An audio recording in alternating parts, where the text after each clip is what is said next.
कल इसी चैनल पर goal with board exam YouTube channel पर 300 महत्वपूर्ण प्रश्न की यानी एमसीक्यू क्वेश्चंस की वीडियो डाली गई थी। जिस बच्चे ने वो वीडियो देखी होगी तो वो निश्चित रूप से आज हिंदी के पेपर में, आज 18 फरवरी को क्लास 10th का हिंदी का पेपर था, तो आज उसका 20 में से 20 क्वेश्चन सही होंगे। तो चलिए, आप सभी का स्वागत है आपके अपने प्यारे YouTube channel goal with board exam. अगर आपने ये चैनल अभी तक सब्सक्राइब नहीं किया तो जल्दी से सब्सक्राइब कर लीजिए फटाफट। हम लेके आए हैं सेट नंबर 2।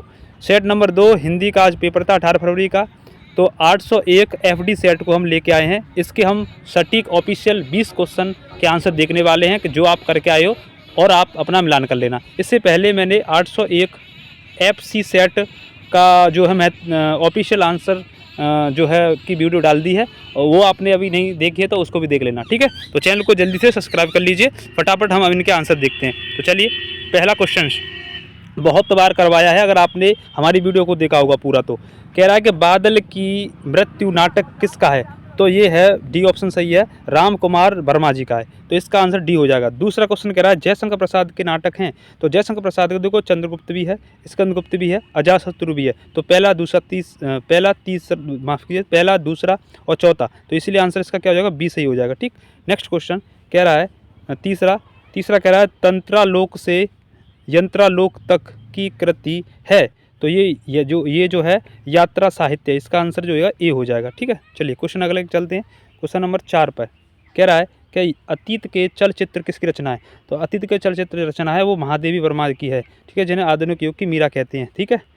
अगला क्वेश्चन पाँचवा कह रहा है कि मेरी आत्मकहानी किसकी आत्मकथा है? तो मेरी आत्मकहानी जो है डॉक्टर श्याम सुंदर दास जी की, बी ऑप्शन सी हो जाएगा, ठीक। अगला क्वेश्चन छठवां क्वेश्चन कह रहा है कि एक तरफ कवि दे रहा है एक तरफ रचना दे रहा है, तो देखो केशव की जो रचना है वो रामचंद्र का, बहुत बार बताइए। देव की जिसमें पीछे विलास आता है वो है, भूषण की जो रचना है वो शिव बावली है, और मतीराम की रसराज है, तो इसीलिए इसका जब मिलान करेंगे तो यहाँ पर डी ऑप्शन एकदम सही हो जाएगा। इसका कौन सा हो जाएगा? डी। चलिए, तो अभी तक जिसने अभी चैनल सब्सक्राइब नहीं किया तो जल्दी से चैनल को सब्सक्राइब कर लीजिए। मैं थोड़ा स्पीड से सॉल्यूशन करा रहा हूँ, इसीलिए कोई अगर शब्द में मिस्टेक हो जाए तो उसके लिए माफ़ी चाहूँगा मैं, क्योंकि देखो बहुत सारे सेट हैं, इसीलिए जल्दी से जल्दी सॉल्यूशन करना पड़ रहा है। 7वां प्रश्न कह रहा है कि निम्नलिखित में से कौन सा कवि रीतकाल के अंतर्गत वीररस के कवि नहीं है? तो वीररस का इसमें कौन सा कवि नहीं है? फटाफट इसका आंसर हम देख रहे हैं, तो यहाँ ध्यान देंगे, इसका आंसर ए सही हो जाएगा। अगला प्रश्न कह रहा है कि राम की शक्ति पूजा किसकी रचना है? तो राम की जो शक्ति पूजा रचना है तो कई बार बताया मैंने, सूर्यकांत त्रिपाठी निराला की, सी ऑप्शन सी हो जाएगा 8वां का। अगला क्वेश्चन नंबर 9, देखो क्या कह रहा है कि गीत फरोश काव्य संग्रह किसका है? तो ध्यान रखना ये है भवानी प्रसाद मिश्र का, तो इसका आंसर सी हो जाएगा 9 का। इसके बाद 10 को देखेंगे, कह रहा है कि दूसरा सप्तक का प्रकाशन कब हुआ? तो दूसरा सप्तक का प्रकाशन हुआ था 1951 में, बी ऑप्शन एकदम सी हो जाएगा। अगला क्वेश्चन कह रहा है, ध्यान देंगे अगला, हास रस का स्थायी भाव, तो हास रस है किसका स्थायी भाव है? तो हास्य का होता है, तो ये ऑप्शन सी हो जाएगा इसका 11 का ए। अगला क्वेश्चन 12वां कह रहा है कि सुख चपला सा दुख धन में उलझा चंचल मन कुरंग में, तो कह रहा है कि कौन सा अलंकार है?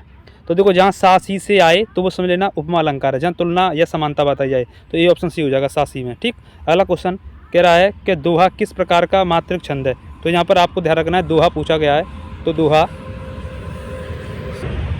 तो देखो ध्यान रखेंगे ये दोहा जो है ना, ये जो है अर्ध समात्रिक छंद है, क्योंकि इसके पहले और तीसरे चरण में 13-13 मात्रा होती हैं, और दूसरे और चौथे चरण में 11-11 मात्रा होती हैं, ठीक है।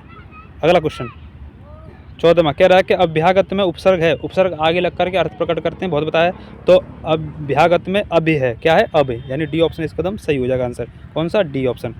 नेक्स्ट क्वेश्चन 15वां कह रहा है कि कृष्ण सर्प, तो कृष्ण सर्प मतलब जिसमें कृष्ण मतलब काला, तो इसमें विशेषण और विशेष से आता है, तो वो कर्मधारय समास से होता है, तो ये ऑप्शन इसका सही हो जाएगा। अगला क्वेश्चन, समुद्र का पर्यायवाची शब्द नहीं है, तो समुद्र का जलद भी होता है, कई बार होता है, पारावत भी होता है, और नीर निधि भी होता है, लेकिन जलद नहीं होता, जलद बादल का होता है, तो इसलिए सी ऑप्शन सी हो जाएगा।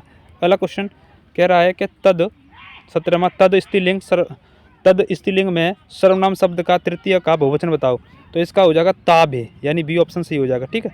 अगला क्वेश्चन कह रहा है 18वां कि आपकी यात्रा मंगलमय हो, तो अर्थ के आधार पर कौन सा वाक्य का प्रकार है? तो देखो यहाँ पर आशीर्वाद दिया जा रहा है, ठीक है, इच्छा है उसकी कि आपकी आपकी यात्रा जो मंगलमय हो या आपकी आयु दीर्घ आयु हो। तो ऐसे यहाँ पर इच्छा है, तो इच्छावाचक हो जाएगा, डी ऑप्शन सी हो जाएगा। अगला प्रश्न कह रहा है कि 19वां प्रश्न है, कह रहा है कि वह शांत नहीं रहता है, इसका भाववाच्य में परिवर्तन होगा। वह शांत नहीं रहता है, तो ध्यान रखेंगे इसका, आपको विशेष करके ध्यान रख, तो इसका आंसर आपको ध्यान रखना है कि यहाँ बी ऑप्शन सही हो जाएगा। उससे शांत नहीं रहा जाता है, तो भाव, या मुझसे उठा नहीं जाता है, तो ऐसे करके बी हो जाएगा। अगला क्वेश्चन 20वां कह रहा है कि हम अपने देश पर मर मिटेंगे, तो रेखांकित का परिचय पूछ रहा है। तो हम यानी हम और मैं, ये सब क्या है, सर्वनाम कहलाते हैं। ठीक है, तो ये हो जाएगा सी। तो ये हमने आपको 20 ऑफिशियल आंसर की आपको बता दी। और आप जानते ही हो, जिसने वीडियो देखा होगा कल 300 हिंदी प्रश्नों का, जो कि सीधे सीधे बाकी 20 के 20 सही हो रहे होंगे।